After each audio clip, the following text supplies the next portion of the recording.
At sa iba pang top story, pinagtibay ng Securities and Exchange Commission o SEC ang pagbasura sa company incorporation o yung Certificate of Incorporation ng Rappler dahil po yan sa paglabag sa konstitusyon. Si Moira Encina sa detalye.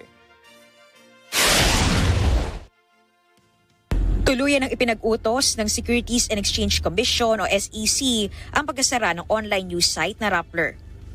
Kay makarang pagtibay ng SEC ang naunang desisyon nito noong 2018 na ipinapawalang bisa ang Certificates of Incorporation ng Rappler at ng Rappler Holdings Corporation.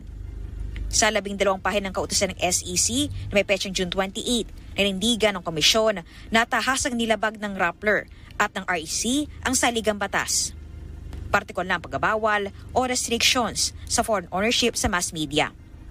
Dahil dito, iginit ng SEC na dapat lang na ibasura o i-revoke ang corporate registration ng Rappler.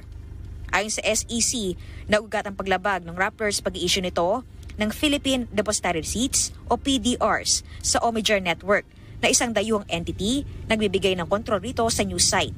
Paliwanag pa ng komisyon, may provision sa PDRs na nag-oobliga sa mga stockholders na Pinoy ng Rappler na hingi ng approval ng Omidyar sa mga corporate matters. Ipinawalang bisa rin ang registration ng REC dahil sa pagiging alter ego ng tanging layunin ay pagtakpan ang mga paglabag sa linggang batas ng Rappler. Sinabi ng SEC na ilang beses na kinatigan ng Court of Appeals ang kanilang ruling laban sa Rappler at pinal na ang desisyon ng CA. Maging ang Korte Suprema nila ay ideklarang tapos at sarado na ang kaso. Batay pa sa ruling ng SEC, hindi na-cure o naitama ang paglabag ng Rappler sa konstitusyon sa ginawang pag-donate ng Omidyar ng PDRs sa Pinoy staff ng Rappler.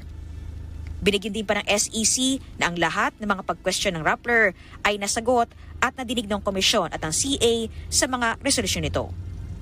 Moira Encina para sa Mata ng Agila, matatag, matapang, matapat.